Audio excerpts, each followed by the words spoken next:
Hi అండి. Hello. నేను ఈ బీన్స్ కూర చేస్తున్నానండి. మీరు కూడా చేస్తారేమో తెలియదు నాకు. ఇదిగోండి, ఇది పొరియలు అంటారు. తమిళనాడులో మేము చేసుకుంటాము ఎక్కువ. మేము కూడా మా అత్తగారు వాళ్ళది తమిళనాడు కాబట్టి దండించండి. ఇగో బీన్స్ని ఈ షేప్లో కట్ చేసుకోవాలండి, చిన్న చిన్నగాను. దీనికి నేను ఒక 1/2 kg బీన్స్ అండి ఇవి. ఇదిగోండి, ఒక ఉల్లిపాయ చిన్న చిన్న కట్ చేసిన, కరివేపాకు, ఎండుమిరపకాయ అండి. ఇక్కడ ఆవాలు, మినపప్పు కొంచెం కొంచెం అండి, ఒక హాఫ్ స్పూన్ జీలకర్ర, ఆవాలండి. ఇది మినపప్పు, శనగపప్పు అండి. ఇదిగోండి, ఇదేమో కొబ్బరి, పచ్చి కొబ్బరి అండి. పచ్చి కొబ్బరి, ఒక పండు మిరపకాయ వేసానండి, లేకపోతే పచ్చిమిరపకాయ కూడా వేసుకోవచ్చు. కొంచెం జీలకర్ర, ఎల్లుల్లిపాయ, అల్లం అండి. ఇలాగ పొడిగా మనము రివర్స్లోని కొట్టుకోవాలండి, ఇలా పొడి పొడిగా. ఎందుకంటే కోరుకొని కూడా వేసుకోవచ్చు, కోరుకోలేకపోతే ఇలా చేసుకోవచ్చండి. ఇదిగో, ఇది ఆయిల్ లెస్ అనమాట. అసలు దీనికి ఆయిల్ అస్సలు ఉండదండి. వీళ్ళు వెయిట్ లాస్ అవ్వాలనుకున్నా కూడా, చాలామంది షుగర్ పేషెంట్ అందరికీ మంచిదండి. ఇదిగోండి, నేను 1 స్పూన్ ఆలివ్ ఆయిల్ వేస్తున్నానండి. ఇదిగోండి ఆలివ్ ఆయిల్ ఇదండి. మేము ఇది మధ్య మధ్యలో ఇది అన్ని ఆయిల్ వాడతాం మేము. ఆవాల నూనె, ఆలివ్ ఆయిల్ అన్నీ వాడతాం అనమాట. ఇప్పుడు ఎండాకాలం వచ్చేస్తుంది కదా, ఇంత అయితే చాలండి. చూడండి, మనమేమో ఇప్పుడు ఆవాలు, మినప్పప్పు వేసేస్తామండి. ఇది ఇలాగా. ఇదిగోండి, ఇవి వేగాలన్నమాట. ఇలాగా వేగిన తర్వాత ఇదిగోండి, ఇది శనగపప్పు, మినప్పప్పు, ఆవాలు, జీలకర్ర వేసేస్తామండి. ఇది కొంచెం బాగా ఎర్రగా వేగాలన్నమాట. ఇది చాలా ప్రోటీన్ అండి. ప్రోటీన్ ఉంది, ఫైబర్ ఉంది, గ్రీనిష్ ఉంది, అన్నీ ఉన్నాయండి. దీంట్లో విటమిన్ ఏ ఉందండి. ఈ కూర చాలా మంచిది. ఇది అందరికీనండి, పిల్లలకేటి ఇది చాలా ఇష్టంగా తింటారు. ఇది మా ఫేవరెట్ కూర. ఇది రొట్టెతో అవ్వండి, చపాతీతో అవ్వండి, దోసతో అన్నిటితో కూడా బాగుంటుందండి ఇది కూర. అసలు ఆయిల్ అనేది ఉండదు. మనము కార్తీక మాసం పూజలప్పుడు కూడా చేసుకోవచ్చండి. ఇదిగోండి, తర్వాత ఇది వేగిపోయాయి కదా, ఇదిగోండి ఇవన్నీ వేసేయాలండి. ఇలాగా కరివేపాకు, ఉల్లిపాయలు, పచ్చిమిరపకాయలు ఇవన్నీ వేసేయాలండి. ఇది కొంచెం అంత అవసరం లేదండి, కొంచెం సిమ్లో పెట్టుకోవాలన్నమాట. ఇదిగోండి, ఇలాగా కొంచెం వేగితే చాలు, ఎర్రగా అవసరం లేదు. దీంట్లో ఉడికితేనే కొంచెం బాగుంటుందండి బీన్స్లోని ఇది. ఇదిగోండి, తర్వాత నేనేమో కొంచెం పసుపు అండి.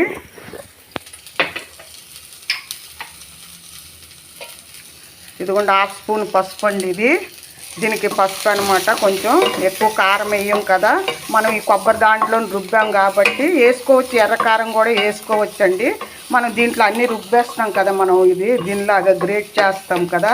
ఇదిగోండి, అంతేనండి. ఇలాగ వేగితే చాలు. మనం దీంట్లోనేమో ఈ బీన్స్ వేసేయాలండి. ఇదిగోండి, గ్రీనిష్గా ఈ బీన్స్ వేసేయాలండి ఇలాగా. ఇది చాలా ఈజీగా 10 మినిట్స్లో అయిపోద్దండి. అసలు ఇది ఎక్కువసేపు కూడా పట్టదు. ఇది చాలా టేస్ట్గా ఉంటుందండి. ఇది చాలా మంచిది. ఇది ఆయిల్ కూడా ఇప్పుడు ఎండాకాలం వస్తుంది కదా, ఇలాంటి ఆయిల్ లెస్ కూరలు చేసుకోవాలండి. ఎక్కువ ఆయిల్ తిన్నా కూడా ఆరోగ్యానికి మంచిది కాదు కదా, అందు గురించి అండి. కొంచెం ఒక 1/2 స్పూన్ ఇలాగ కొంచెం నీళ్ళు అండి. అది ఇదవుతుంది కదా మన నూనె. ఇది కొంచెం మనం వాటర్ కొంచెం వేయాలన్నమాట.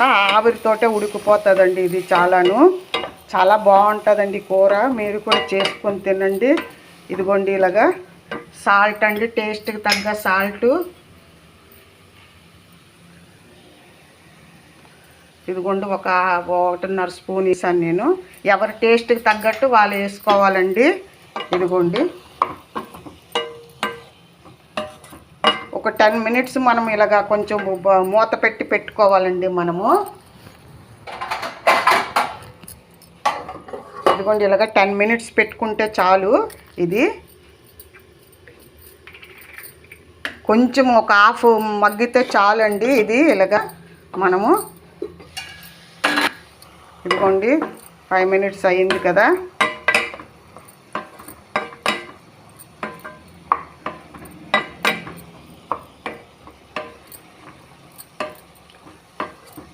ఇది చాలా రిచ్ ఫుడ్ అండి. ఇది ఎనర్జీ కూడా వస్తుంది. బీన్స్ ఫైబర్ ఉంటుంది, అన్నిటికి కూడా చాలా మంచిది కదండి. ఎప్పుడు మనం ఇగురు, టమాటా ఇవన్నీ వేసుకొని తింటాము.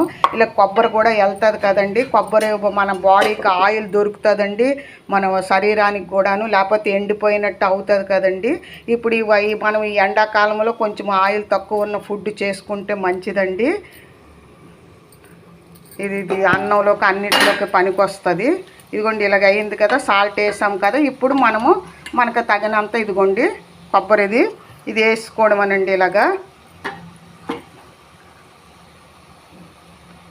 కొబ్బరి ఎక్కువ తిన్న వాళ్ళు కొంచెం కొబ్బరి ఎక్కువ వేసి, నేను ఆ సగం చిప్ప చేశానండి. నేను దీంట్లో చెప్పాను కదా, ఎండుమిరపకాయ, మళ్ళా ఎల్లుల్లిపాయలు, జీలకర్ర అండి, కొబ్బరి అండి, అల్లం చిన్న ముక్క అండి. ఇదిగోండి బాగా ఇలాగా కోరుకొని కూడా వేసుకోవచ్చండి. ఇలాగైతే అన్నీ ఎక్కుతాయి కదా మనకి. దీంట్లోనే నేను పచ్చిమిరపకాయలు వేసుకునే వాళ్ళు పచ్చిమిరపకాయ వేసుకొచ్చి, ఎండుమిరపకాయలు ఉన్న వాళ్ళు పండు మిరపకాయలు ఉండేవి. అందు గురించి అనేసి నేనేమో పండు మిరపకాయ వేసానండి. ఇదండి బీన్స్ కూర. ఒక్క 10 మినిట్స్ మగ్గితే చాలండి, ఎక్కువ టైం పట్టదు. ఇది మీకు కూడా నచ్చుతుంది అనుకుంటానండి. ఇది చాలా బాగుంటుంది అన్నిటికి కూడానండి. టేస్టీ హెల్తీ బీన్స్ కూర అండి. అంతేనండి, కొంచెం చిలకరించడమే, కొంచెం వాటర్ చిలకరించాలి, సిమ్లో పెట్టుకోవాలి. 10 మినిట్స్లో అయిపోతుంది. ఇది లాస్ట్లోనూ కొంచెం మనం కొత్తిమీర జల్లుకోవడం అండి. ఇదండి బీన్స్ కూర. మీకు నచ్చితే ఒక లైక్ ఇవ్వండి, షేర్ చేయండి. Thank you so much. నేను నెక్స్ట్ వీడియోలో మీకు ఇంకోటి చూపెడతాను సమ్మర్ది. Thank you so much.